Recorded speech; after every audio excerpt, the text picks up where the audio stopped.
말씀 보시겠습니다. 오늘 은혜 받으실 기록된 하나님의 말씀은 로마서 3장 10절에서 12절입니다. 로마서 3장 10절에서 12절입니다. 신약성서 242페이지에 있습니다.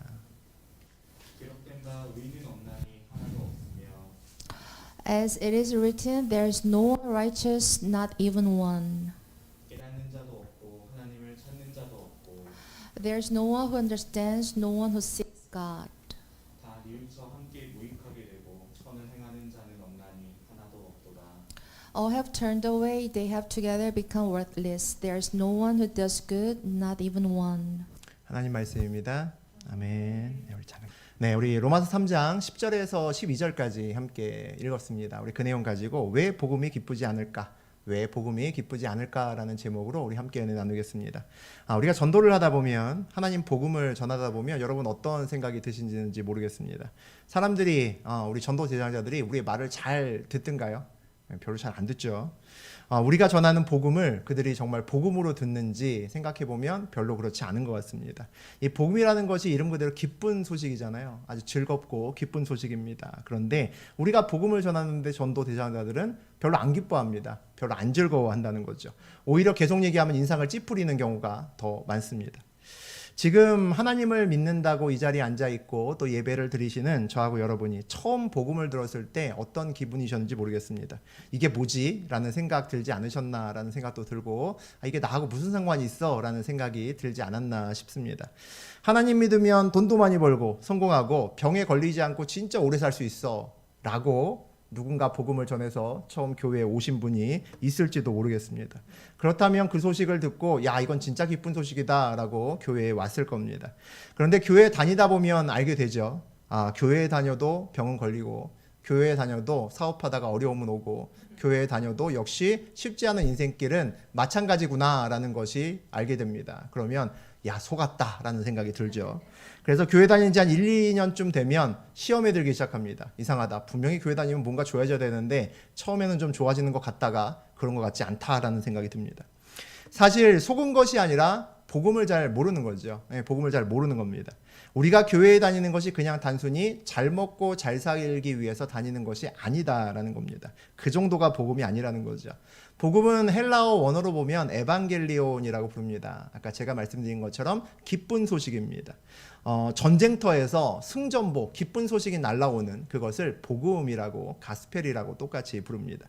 전쟁에서 남편이나 아들이 나가서 전쟁터에 나가 싸우면 그 기다리는 아내나 그 딸이나 이런 사람들이 얼마나 가슴 졸이겠습니까? 매일매일 아마 잠을 자도 먹어도 자는 것 같지도 않고 먹는 것 같지도 않을 겁니다. 그러다 어떤 사람이 막 뛰어와서 우리가 전쟁에서 이겼습니다 라고 이렇게 소리를 지르면 다 뛰어나오겠죠. 밥 먹다가도 밥 숟가락 집어던지고 다 나올 겁니다. 온 동네가 기뻐 뛰겠죠. 야, 우리가 이겼댄다. 이제 우리 남편도 우리 아들도 이제 돌아오겠구나 하고 뛸 겁니다. 그게 복음입니다. 십자가의 그 복음이 우리가 전하는 복음의 본질이죠. 예수 그리스도를 통해서 저하고 여러분이 이제 구원을 얻었잖아요. 근데 놀랍게도 많은 사람들이 그 놀라운 소식을 듣는데도 하나도 안 놀랍니다. 다 시큰둥한다는 거죠. 나쁘지도 좋지도 않은 뭐 그래? 하는 표정으로 대부분은 반응을 합니다. 왜 그럴까요? 왜 복음을 들었는데 왜 안 기쁠까? 왜 안 기쁜지는 제가 굉장히 잘 압니다. 여기도 잘하는 사람 많겠지만 저도 잘 압니다. 옛날에 귀따갑게 아내한테 그런 얘기를 들었는데 하나도 기쁘지 않았기 때문입니다. 기쁘기는커녕 자꾸 똑같은 얘기 들으니까 막 화가 나기도 했습니다. 오늘 바울이 그런데 제가 옛날에 신앙이 없었을 때, 그냥 교회만 억지로 몸만 다녔을 때, 또는 교회에 다니지 않았을 때 아내가 했던 그 말과 동일한 말을 오늘 바울 선생님이 우리에게 전하고 있습니다. 우리 9절 읽어봅니다. 그러면 어떠하냐? 우리는 나으냐? 결코 아니라 유대인이나 헬라인이나 다 죄 아래에 있다고 우리가 이미 선언하였느니라. 유대인이나 헬라인이나 다 죄 아래에 있다라고 이야기를 합니다. 우리 모두 다 죄인이야 라는 거죠. 야, 교회 다니나 안 다니나 모두 다 죄로 쩔은 사람들이야 이렇게 얘기를 합니다. 그러니까 안 기쁘죠. 이 소식 듣고 누가 기쁘겠습니까? 잘 살고 있는데 누가 와서 야, 너 죄인이야 라고 얘기를 하면 울컥하죠. 복음은 여기서 시작을 합니다. 듣는 사람이 기분이 나쁘다는 거죠. 죄인한테도 야, 너 죄 있잖아, 너 죄인이야 그러면 뭐라 그럽니까? 야, 그러는 넌 깨끗해? 라고 하죠. 거의 10중 8구입니다. 거의 대부분 그렇게 얘기를 합니다. 대부분의 사람들이 우리가 인생을 살면서 비슷하게 생각하는 몇 가지 것들이 있습니다. 대부분의 사람들은 스스로 동안이라고 생각합니다. 그리고 스스로 평균보다는 좀 잘생겼다고 생각을 합니다. 그래서 내가 어디를 가서 누가 나에게 나이 들어 보이지 않는다, 좀 젊어 보여 라는 얘기를 하거나 멋지다고 하면 아우 손세를 치면서 절대 그렇지 않아 라고 얘기하는 사람은 거의 없습니다. 예, 보통은 그냥 웃거나 에이 멀려 라고 살짝 추임새를 넣어줍니다. 대부분 그러고 살죠. 또 대부분의 사람들은 그래도 내가 괜찮게 살았다라고 생각합니다. 내가 엄청 뭐 선한 일을 많이 해서 뭐 TV나 뉴스에 나올 만큼 그렇게 살진 않았지만 뭐 내가 특별하게 뭐 남을 괴롭히지도 않고 뭐 특별하게 못된 짓도 하지 않고 뭐 이만하면 괜찮지라는 마음을 마음속에 거의 대부분 다 가지고 있습니다. 그런데 오늘 그렇게 살고 있는 대부분의 사람들에게 바울이 얘기하는 겁니다. 단호하게 얘기하는 거죠. 너희들은 다 죄인이야 이렇게 얘기를 합니다. 빈정상했겠죠. 그런데 나는 죄인입니다 라고 내 입술에서 고백할 수 있어야 이제 드디어 신앙생활이 사실 시작되는 겁니다. 기독교의 입문의 처음은 내가 죄인이라는 것을 깨닫는 것부터 시작을 합니다. 이 고백을 마음을 다해서 하지 못하면 십자가를 봐도 아무 느낌이 없습니다. 우리가 고난주간도 거치고 우리가 또 성금요일도 거쳤는데 이런저런 우리 행사 가운데 또 예배도 드렸는데 십자가를 봐도 아무런 느낌이 없는 사람이 있습니다. 그냥 남들이 조용히 기도하니까 기도하고 남들이 은혜를 받아야 된다니까 받아야 될 것 같고 예수님이 우리를 위해서 돌아가셨다고 하니까 그런 느낌이 들기는 그런 느낌을 받으려고 노력은 하지만 실제 십자가를 봐도 아무런 마음이 들지 않습니다. 성탄절이 와도 예수님이 오셨다고 하는데 성탄절이 오면 크리스마스다라는 생각만 드는 거죠. 이날은 특별한 노는 날이니까 빨간 날이니까 밑줄 쳐놓고 우리 여자친구랑 남자친구랑 뭐 할까 뭐 이런 생각으로 잠겨 있습니다. 예수님이 십자가에서 우리의 모든 죄를 지고 십자가에 돌아가셨다라는 말을 들으면 아이고 어쩌다가 저렇게 되셨을까 힘드셨겠네 이런 생각이 듭니다. 그리고 나서 밥을 잘 먹죠. 왜 잘 먹습니까? 내가 그 정도 죄인은 아니라고 생각합니다. 예수님께서 물론 내 죄도 짊어지고 가셨겠지만 아주 조금 짊어지고 가신 거죠. 그러니까 내가 그렇게까지 그 앞에서 죄인으로 살 필요는 없다라고 생각합니다. 기독교는 구원하고 영생을 선물하는 값없이 주는 종교입니다. 그런데 생각보다 많은 사람들이 그리스도께서 우리에게 구원을 주셨다라는 소식을 듣고도 굉장히 담담합니다. 그것을 기쁜 소식으로 대부분은 받지 않는다는 거죠. 그 결정적인 이유가 뭐냐면 내가 죄인이 아니라고 생각하기 때문입니다. 그게 가장 큰 이유죠. 우리 10절에서 12절 읽어봅니다.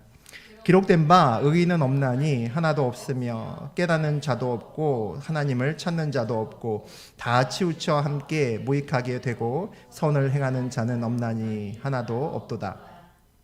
그런데 바울이 아주 단호하게 얘기합니다. 의인은 한 명도 없다라고 얘기합니다. 그런데 그 한 명도 없다라는 것이 바울의 개인적인 생각이 아닙니다. 10절을 보니까 기록된 바 의인은 없나니 하나도 없도다 이렇게 얘기를 합니다. 이 기록된 바는 뭡니까? 내 말의 근거가 성경 말씀의 근거에서 말하는 거다라고 되어 있습니다. 시편을 보거나 또 우리 이사야를 보거나 굉장히 많은 곳에 그렇게 써 있습니다.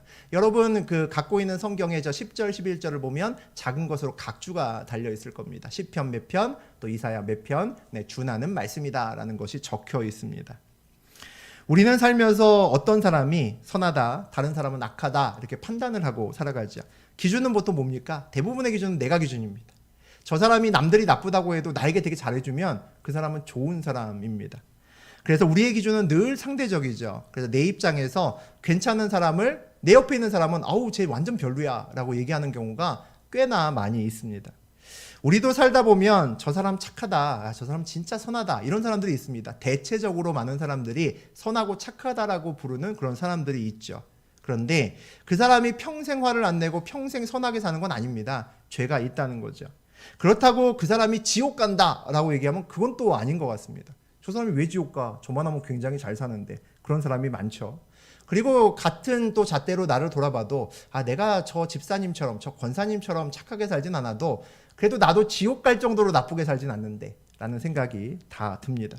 대부분 야 너 지옥 가 그러면 화나죠. 나 지옥 안 간다라고 마음속에 믿고 있습니다. 납득하기 어렵다는 거죠. 오늘 말씀에 깨닫는 자도 없고 하나님을 찾는 자도 없고 다 치우쳐 함께 무익하게 되고 선을 행하는 자도 없나니 하나도 없도다라고 되어 있습니다.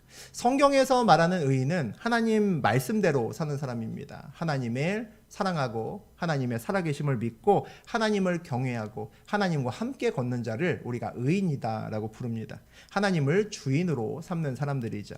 성경에서 우리가 보면 우리 매주일 또 이런저런 예배에서 우리가 성경 말씀을 여기저기 보니까 우리 저하고 함께 2년 동안 나누면서도 굉장히 많은 사람들을 우리가 성경에서 만났습니다. 그들의 삶을 보면 참 대단하죠. 야, 어떻게 이런 환경에서 저렇게 믿음으로 결단하고 저렇게 나갈까? 야, 난 못할 것 같은데. 그런 순간들이 굉장히 많습니다. 아브라함도 그렇고 우리가 다윗도 나누고 있는데 그런 사람들이 대체적으로 그런 사람들입니다. 참 대단한데 그렇다고 그들이 죄가 없냐라고 물으면 그건 또 아닙니다. 분명히 아니죠. 우리는 그 사람들의 놀라운 믿음에도 은혜를 받지만 또 그 사람들이 죄를 짓는 모습에서도 은혜를 받습니다. 왜 죄를 짓는 모습에서 우리가 은혜를 받냐면 그 사람뿐만 아니라 우리도 죄를 짓기 때문입니다. 하나님이 사랑하셨던 그 사람도 죄를 짓고 그 사람도 다윗도 구원받았잖아요. 다 알죠? 그러니까 죄를 지어도 구원받는구나. 나도 구원받겠네라고 생각합니다. 골리앗 앞에서 믿음으로 선 다윗에게는 은혜를 받지만 밧세바와 문제를 일으키고 또 우리아를 죽인 그 다윗을 보면서도 우리는 은혜를 받는다는 거죠. 더 나아가서 죄를 지어도 구원받는구나라는 엉뚱한 생각까지도 하면서 은혜를 받습니다. 마음이 편해진다는 거죠. 다윗이 구원받는 이유는 그가 골리앗을 이겼기 때문이 아닙니다. 그가 죄를 짓고도 구원받는 이유는 그의 마음의 뿌리가 하나님께 온전히 있었기 때문이다라는 것을 우리가 잊으면 안 됩니다. 교회에서 보면 저 사람은 구원받았구나라고 느껴지는 그런 사람들이 있습니다. 부자라서도 아니고 헌금을 많이 해서도 아니고 새벽 예배를 나와서도 아닙니다.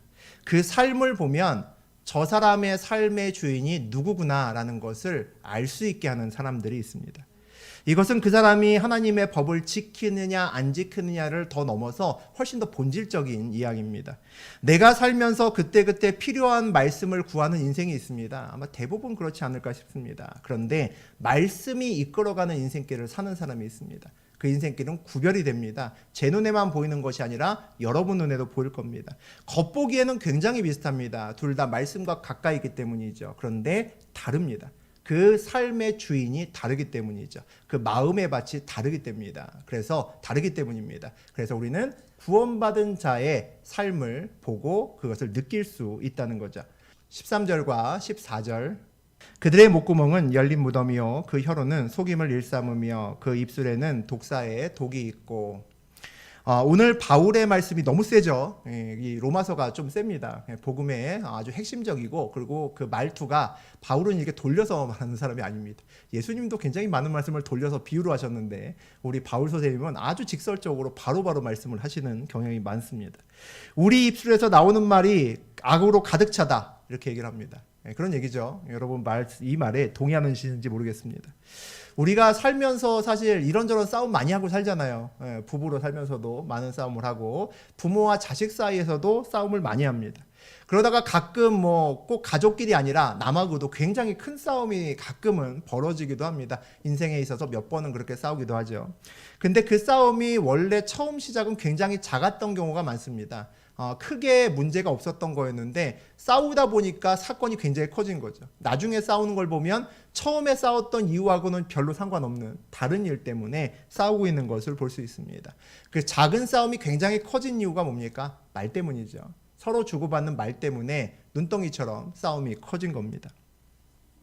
그리고 오래 살다 보면 또 상처를 많이 받습니다. 우리 마음속에 상처들이 있습니다. 그 상처가 최근에 일주일 이런 것이 아니라 10년 전, 15년 전, 20년 전 막 이런 상처들을 마음에 안고 살아갑니다. 대부분 아마 그런 상처들이 있을 겁니다. 오랫동안 잊혀지지 않아서 우리가 상처라고 부르는데 그 상처의 대부분은 말로 시작됩니다. 야, 어떻게 저 사람이 나한테 저렇게 말을 하냐? 그 한마디가 비수처럼 꽂혀서 그것이 사라지지 않는 흔적으로 내 마음속을 자리 잡고 있는 경우들이 있습니다. 그리고 사실 우리도 자고 여러분도 어느 누군가에게 그런 비수를 꽂았던 적도 있을 겁니다. 우리가 그런 말을 한 사람은 좀 잊어먹잖아요. 그리고 혹시 또 기억나는 사람도 있을 겁니다. 아, 내가 왜 그때 그렇게 했을까? 우리가 하는 말은 그냥 나오지 않습니다. 특히나 남에게 상처를 주는 말은 다 알고 합니다. 내가 이 말을 하면 저 사람이 상처받을까? 나 몰랐어 라고 하는 것은 거의 대부분은 거짓말입니다.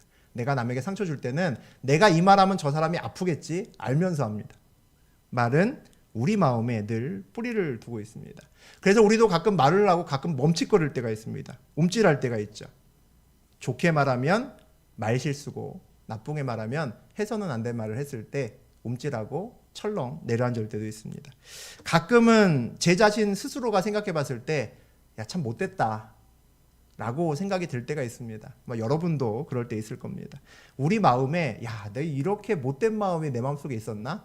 라는 생각이 들 때가 가끔 있습니다. 그런 생각이 들 때가 있다는 것은 내 마음에 그런 마음이 분명히 있다는 거죠. 그러니까 그 마음에 내가 뿌리를 두면 언젠가 내 말에 굉장히 약한 말이 나올 수도 있고 이전에 나왔던 적도 있을 겁니다. 네, 우리 15절에서 18절까지 읽어봅니다. 그 발은 피 흘리는데 빠른지라 파멸과 고생이 그 길에 있어 평강의 길을 알지 못하였고 그들의 눈앞에 하나님을 두려워함이 없느니라 함과 같으니라. 바울 선생님이 오늘 얘기하는데 너네 입뿐만 아니라 행동도 다 글러먹었어 라고 얘기를 합니다. 점점 이제 빈정이 상해지죠. 시간이 거듭할수록 우리가 세상이 악해진다라는 생각 들지 않으세요? 예, 저는 그런 생각 많이 드는데 제가 어렸을 때 우리 여기 뭐 진아나 우리 하람이나 뭐 이렇게 어렸을 때 세상을 보면서 야, 참 세상 악하다라는 생각을 많이 했습니다. 자라나면서. 그리고 우리 부모 세대들을 보면서 야, 나는 저렇게 살지 말아야지. 야, 진짜 별로다. 예, 그러고 살았습니다. 근데 시간은 어느덧 흘러서 이제 제가 어른이 됐습니다. 어른이 되었는데 제가 어른이 되고 제가 책임지면서 사는 이 세상은 우리 부모들이 살았던 세상들보다 더 악한 것 같다라는 생각이 듭니다. 분명히 옛날보다 훨씬 더 잘 살고 많이 누리고 있는데도 뉴스나 이런 것들을 보면 옛날에는 이런 거 없었던 것 같은데 라는 것들이 굉장히 많이 보입니다. 과거에는 생각지도 못했었던 그런 악한 일들을 많이 본다는 거죠. 그러면 우리 다음 세대도 우리 진아나 하람이가 제 나이가 되었을 때는 지금보다도 더 악할 수도 있겠다라는 생각을 하기도 합니다. 인생을 걸어가다 보면 우리 대부분 인생길은 고행 그리고 근심의 길이라고 생각하죠. 다 쉽지 않은 인생길을 걸어간다라고 생각합니다. 우리 가만 생각해 보면 우리 인생길이 복되기는 참 어려운 인생길이다라는 생각도 듭니다. 누구에게나 우리 정해진 시간이 있잖아요. 얼만큼 정해졌는지 모릅니다. 누구에게나 하나님이 한 100년쯤 넉넉하게 주신 분도 있고 어떤 사람은 몇십 년 되지 않아서 또 하나님 앞으로 가야 되는 그런 사람들도 있습니다. 어쨌든 우리는 누구나 흙으로 와서 흙으로 갑니다. 아무 의미 없이 와서 의미 없이 가는 것 같은 그런 인생길을 걷는다는 거죠. 우리가 흙으로 왔다가 흙으로 가는 인생길에 무슨 의미를 그렇게 부여할 수 있을까라는 생각이 듭니다. 남들보다 좀 더 부자로 살고 남들보다 좀 더 건강하게 산다고 또는 남들보다 내가 조금 더 그래도 선하게 살았다고 그것이 큰 무슨 의미가 있을까? 내가 사망의 권세 앞에 섰을 때 그것으로 무슨 얘기를 할 수 있을까라는 생각이 듭니다. 그런데 한치 앞을 알지 못하고 사는 사람들이 신기한 것은 저도 그럴 때가 많지만 영원히 살 것처럼 생각합니다. 평생 죽지 않고 살 것처럼 우리 대부분 다 그러고 삽니다. 여전히 옛날에 걷던 그 길을 그래서 반복적으로 걸을 때가 굉장히 많다는 거죠. 오늘 그 이유를 성경은 뭐라고 얘기를 하냐면 하나님을 두려워하지 않아서다라고 그렇게 이야기를 합니다. 우리가 하나님 앞에 서는 날이 예정되어 있지 않다고 정해져 있지 않다고 우리가 알지 못한다고 정해져 있지 않다고 느껴진다는 겁니다. 영원히 오지 않을 것 같다는 거죠. 언젠가 오는데 지금이 아니기 때문에 그냥 지나갈 수 있습니다. 그리고 또 우리가 하나님이 벌하시는 그런 죄하고는 그래도 내가 좀 멀리 떨어져 있잖아 라고 생각하기 때문입니다. 그래서 우리가 하나님을 생각보다 두려워하지 않습니다. 경찰을 보면 누가 두려워합니까? 도둑은 경찰 보면 두렵습니다. 내가 죄를 지었으면 경찰이 옆에만 지나가도 두근반 세근반 합니다. 혹시 나한테 와서 신분증 내놓으라면 어떡할지. 대부분은 그냥 지나가잖아요. 누구한테 와갖고 신분증 내놓으라고 합니까? 그런데도 걱정됩니다. 앞에 음주단속 하는데도 도망가고 싶습니다. 혹시 음주단속이 아니면 어떡하지? 라는 생각이 들기 때문이죠. 우리가 하나님을 두려워하지 않는 이유는 마음속에 그래도 내가 하나님께 그렇게 벌받을 만큼은 죄짓지 않았어 라는 겁니다. 우리 19절하고 20절 읽어봅니다. 우리가 알거니와 무릇 율법이 말하는 바는 율법 아래에 있는 자들에게 말하는 것이니 이는 모든 입을 막고 온 세상으로 하나님의 심판 아래에 있게 하려 함이라. 그러므로 율법의 행위로 그의 앞에 의롭다 하심을 얻을 육체가 없나니 우리가 의롭다, 아니다 라고 말할 때 우리가 주로 뭘 보고 얘기합니까? 우리 마음은 안 보이니까 행위를 보고 얘기를 합니다. 어떤 사람의 행위를 보고 행동을 보고 이 사람은 착하다, 이 사람은 못됐다 라고 이렇게 얘기를 하죠. 판단하려면 기준이 있어야 되잖아요. 그죠? 세상에 우리 교통법규를 통해서 법을 어긴 사람과 안 어긴 사람을 보듯이 우리는 하나님의 사람이니까 하나님 법으로 봅니다. 하나님 법, 성경으로 봐서 이 사람이 합당한지 아닌지를 구분한다라는 거죠. 그렇게 보면 하나님의 법에 안 걸리는 사람이 누가 있나라는 생각이 듭니다. 그 법이 쉽지 않은 법들이기 때문이죠. 세상에 살면서 우리가 많은 법의 그 테두리 안에서 살죠. 뭐 형법, 뭐 형사법도 있고, 뭐 교통법규, 작은 법규는 또 그런 것들도 있습니다. 그 법 안에 살면서 우리가 법을 많이 지키려고 애쓰고 사는데 많은 법이 우리에게 있는 이유가 뭘까요? 그 법을 어기는 사람을 판단하기 위해서입니다. 물론 말은 법을 제정하는 사람은 그렇게 생각하지 않습니다. 우리가 모두 다 이롭게 잘 살기 때문이다라고 얘기를 하지만 법을 잘 지킨다고 상 주는 사람은 거의 없습니다. 아주 드물죠. 정말 법을 잘 지켰다고 상 주는 사람은 정말 없는데 법을 안 지켜서 벌을 받는 사람은 무진장 많습니다. 그러니까 벌은 지키지 않는 사람들을 위해서 생긴 것이다 라고 볼 수 있죠. 하나님께서 우리에게 하나님의 법, 율법을 주신 이유는 뭘까요? 어기기만 해봐, 너 아주 죽었어. 뭐 하나님이 이렇게 주시진 않았겠죠. 그 율법대로 열심히 살라고 주셨습니다. 그게 맞죠. 근데 더 큰 이유가, 더 본질적인 이유가 있다고 생각됩니다.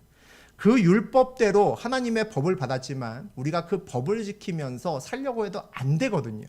10가지 법을 받았으면 7, 8가지는 되지만 한두 가지는 안 됩니다. 애를 써도 안 되는 자기 스스로를 돌아보고 네가 죄인이야 라는 것을 깨달으라고 저는 본질적으로 법을 주셨다고 생각합니다. 구원받을 수 없는, 율법으로는 구원받을 수 없는 법을 우리에게 주신 이유가 거기 있다는 거죠. 그 법대로 지키려고 애쓰는 것이 맞으나 그 법대로 아무리 해도 이룰 수 없는, 구원받을 수 없는 내 자신의 악함을 보고 내가 죄인이구나, 내가 구원받을 수 없는 사람이구나를 알게 만들기 위해서 법을 주셨다는 거죠. 오늘 말씀의 핵심은, 우리 바울 선생님 말씀의 핵심은 너희는 죽었다 깨나도 천국 못 가. 아주 간단하죠. 이게 오늘 바울 선생님의 말씀의 핵심입니다. 구원의 시작은 저하고 여러분이 죄인입니다 라고 고백하는 것으로 시작합니다. 내가 은혜 가운데 있구나 라는 것은 내가 죄인이라는 것을 알아야 은혜 가운데 있다는 것을 압니다. 네가 원래 지옥 갈 사람이야 라는 말을 누가 나한테 했을 때 맞아 라고 하는 사람 없겠죠. 아마 대부분 없을 겁니다. 설마 라고 생각을 하겠죠. 그런데 진짜 맞아 라고 마음이 드는 사람이 하나님 앞에 온전히 설 수 있습니다. 십자가를 온전히 붙들 수 있고 복음이 정말 그 사람에게 기쁜 소식이 됩니다. 예수님이 십자가에서 돌아가시던 날 수많은 사람들이 예수님 주변을 어슬렁거렸습니다. 그 중에서 단 한 명만 구원받았습니다. 예수님과 함께 십자가에 달렸던 죄인이죠. 우리 모두보다 죄를 훨씬 더 많이 지은 죄인입니다. 그 한 명이 구원을 받았습니다. 예수 주변에 있었던 로마 병사들, 그 주변에 서성이던 사람들 모두 다 그날 구원받지는 못했습니다. 가장 근본적인 이유는 아무도 자기가 죄인이라고 생각하지 않았기 때문에 예수가 죄를 짊어지고 가는 것에 대해서 관심이 없었기 때문입니다. 내가 죄인이라는 것을 인정할 수 있는 사람만 십자가 앞에 나갈 수 있고 하나님을 온전히 붙들 수 있습니다. 내가 십자가를 마음속으로 정말 튼튼히 붙잡지 않는다라는 것은 내 마음속 어딘가에 내가 꼭 그것만 갖고 구원받을 수 있는 건 아니야 라는 마음이 있던가, 아니면 예수님께서 내 죄를 그렇게 크게 감당할 만큼 내 죄가 크지 않아 라고 생각합니다. 우리는 하나님의 법을 받아도 나만의 기준을 세웁니다. 저도 그랬으니까 여러분도 그럴 겁니다. 내 마음에 그런 생각이 있습니다. 여기까지는 괜찮아 라는 생각이 있습니다. 여기까지는 구원받을 수 있지 않겠어? 라고 생각한다는 거죠. 야, 내가 구원받지 못하면 우리 교회 70%는 구원 못 받아. 이런 마음을 혹시 가진 사람이 있는지 모르겠습니다. 사람을 죽이고 강도짓을 하면 그건 당연히 지옥 가야지. 그런데 가끔 남모를 때 죄 안 짓는 사람이 누가 있어? 어렸을 때 아버지 지갑이나 어머니 지갑에서 슬쩍 몇만 원씩 가져가지 않는 사람이 누가 있어? 이런 생각을 한다는 겁니다. 살면서 다 그러는 거 아니야? 다 죄는 짓지. 이 정도는 괜찮아 라고 생각합니다. 우리는 보통 죄의 크기에 대해서 굉장히 민감합니다. 죄가 크면 지옥, 그리고 죄가 작으면 천국은 아닐지라도 야 그래도 적어도 지옥은 아니지라는 근거 없는 믿음을 가지고 있습니다. 그래서 어떤 사람은 연옥을 얘기하기도 합니다. 연옥이 뭐냐면 천국에 갈 만큼은 안 되는 사람들이 연옥에 가서 거기서 천국 갈 준비를 하는 곳입니다. 아주 합리적이고 이성적이죠. 성경에는 그런 말이 없는데 굉장히 그럴싸하기 때문에 많은 사람들이 연옥이 있었으면 좋겠다. 그리고 있을 거다라고 믿습니다. 왜? 하나님이 그렇게 악하신 분이 아니잖아. 하나님은 선하시고 우리가 설사 좀 죄를 지어도 용서하시는 분인데 내가 그만큼 죄가 지옥 갈 만한 죄가 아닌데 지옥에 보내실 리가 있어? 라고 생각합니다. 성경은 죄의 크기에도 물론 관심이 있지만 죄 자체에 훨씬 더 관심이 많습니다. 굉장히 많은 곳에서 죄 짓지 말아라, 죄 짓지 말아라 무수하게 나오고 죄는 그 모양이라도 버려라 이런 말씀도 많이 나옵니다. 우리는 율법으로 구원받지 못합니다. 오늘 말씀처럼 행위로 구원받지 못한다는 거죠. 법을 지키려고 애쓰고 선한 행위를 하려고 행동을 하려고 애를 쓰지만 그것으로 구원에 이룰 수 없습니다. 우리 뭘로 구원받습니까? 믿음으로 구원받습니다. 믿음으로 구원받는다는 것은 우리 행위가 아니라 마음으로 구원받는다는 겁니다. 여러분과 저의 마음 속에 구원의 증거가 있다는 거죠. 마음으로 구원받는다는 것이 뭘까요? 우리의 마음의 밭이 어떠냐입니다. 우리의 마음의 밭의 뿌리가 어디 내려 있느냐죠. 우리는 열매의 크기에 관심이 많지만 열매의 크기보다 더 중요한 것은 열매의 종류입니다. 사과나무를 키우는 과수원에서 귤을 맺고 있으면 안 된다는 거죠. 귤나무가 사과나무로 사과를 맺히려면 어떻게 해야 됩니까? 사과를 맺으려면 용을 써도 안 되는 거죠. 귤나무가 사과나무로 바뀌지 않는 다음에야 사과를 맺을 수 있는 방법이 없습니다. 내 힘으로 안 된다는 거죠. 그래서 거듭나야 구원받을 수 있다라고 얘기를 합니다. 다시 태어나야 된다는 거죠. 옛날에 하나님을 만났을 때, 처음 만났을 때 이유를 알 수 없는 눈물이 막 계속 쏟아지더라고요. 아마 하나님을 처음 만나신 분들은 비슷한 경험들을 하셨을 것 같습니다. 그동안의 삶이 너무나 부끄럽고 야 내가 그동안 뭐하고 살았냐, 내가 진짜 한심하게 살았구나 이런 생각이 매일같이 들었습니다. 지우개로 지울 수만 있다면 야 그동안의 내 죄를 좀 깨끗하게 하고 싶다라는 생각이 굉장히 많이 들었습니다. 더군다나 하나님께 부르심을 받은 이후에는 더 그랬습니다. 세상에서 좀 더 깨끗하게 살고 세상에서 좀 더 하나님 사람답게 잘 살고 왔으면 강대상에 섰을 때 좀 얘기를 좀 더 많이 할 수 있었을 텐데, 근데 죄 짓고 살았던 적이 더 많고 부끄럽게 살았던 적이 더 많았습니다. 모태의 신앙으로 태어나지 않고 교회 밖에 있었던 장점이 딱 하나 있었습니다. 죄를 자유롭게 짓다 보니까 하나님 만나는 날에 주저하지 않고 아버지 제가 죄인입니다 라고 고백할 수 있었습니다. 제가 우리 아버지도 장로님이고 어머니도 권사님이고 이런 가정에서 태어났다면 그냥 계속 어렸을 때부터 교회만 있었다면 다 그런 건 아니지만 죄하고는 좀 많이 떨어져 수 있었을 것 같습니다. 그러면 하나님을 만나도 좀 시큰둥했을 수도 있었을 것 같습니다. 내가 이렇게 죄 많이 짓지 않았는데, 난 남들처럼 술 담배도 안 했는데 이러면서. 그래서 그게 또 감사가 되더라고요. 내가 죄인이구나 라는 것을 아무리 내가 변명을 하고 꼬리를 내빼려고 해도 하나님 앞에 어떻게 할 수가 없었습니다. 우리가 근본적으로 죄의 자리에서 떠나야 구원을 받습니다. 내가 성경 공부를 많이 해서 구원받는 것이 아니라 말씀이 저하고 여러분을 이끌어가야 구원을 받습니다. 삶의 주인이 바뀌어야 되는 거죠. 옛날 제가 어렸을 때 그렇게 전도한 사람 많았습니다. 예수 천당 불신 지옥 아시죠? 좀 나이 드신 분들은 압니다. 여러분 지옥 가면 안 됩니다. 이렇게 귀에다 대고 외칩니다. 성질이 나죠. 어른들은 중간에 싸우는 분들도 많았습니다. 근데 요즘은 아주 가끔은 그러신 분들이 있긴 한데 거의 만나보기 힘듭니다. 그렇게 전도하지 말라고 얘기합니다. 교회도 그러고 다른 선교단체들도 그렇게 하지 말라고 그럽니다. 그렇게 하면 긍정적인 효과보다 부정적인 효과가 더 커서 오히려 전도하기 더 힘들다라고 이야기를 합니다. 그런데 사실 복음의 시작은 내가 지옥 갈 사람이야 라는 것을 내가 깨닫는 때부터 복음이 시작합니다. 그렇지 않으면 복음이 기쁘지 않습니다. 예수님께서 내가 너희에게 영생을 줬어, 내가 너희를 구원했어라는 말이 와닿지 않는다는 거죠. 내가 그만큼 죄인은 아니라는 생각을 갖고 있으면 그것이 뭐가 그렇게 기쁘겠습니까? 우리가 얼마 전에 고난주간도 지나고 성금요일도 지나고 십자가를 바라봤는데 그 시간이 그냥 냉랭하다면 내가 아직 복음이 기쁜 소식이 아닐 수 있습니다. 지금 영적으로 굉장히 커다란 전쟁 중에 여전히 있는데 나는 전쟁 중이 아니라고 생각하는 거죠. 전쟁과 상관없이 내가 일상생활하고 있는데 누가 와서 전쟁에서 우리가 이겼어 라고 전하면 뭐라고 생각하겠습니까? 쟤 뭐야? 라고 생각할 거 아닙니까? 우리 대부분이 그렇게 살고 있는지 모르겠습니다. 저하고 여러분이 어느 자리에 지금 있는지, 내가 지금 구원받을 자리에 있는지를 우리 다시 한번 바라보셔야 됩니다. 그래야 내가 죄의 자리에 앉아있구나, 내가 원래 구원받을 수 없었던 사람이구나 라는 걸 알아야 고난주간이 정말 은혜가 됩니다. 예수께서 십자가를 지신 게 저게 나 때문이구나 라는 게 느껴져야 십자가를 봤을 때 마음이 울컥합니다. 십자가를 봤을 때 마음이 울컥해야 복음이 진짜 기쁜 소식이 됩니다. 내 마음속에 진짜 기쁜 소식으로 오고, 그리고 내가 십자가의 능력으로 세상을 이기며 살아갈 수가 있습니다.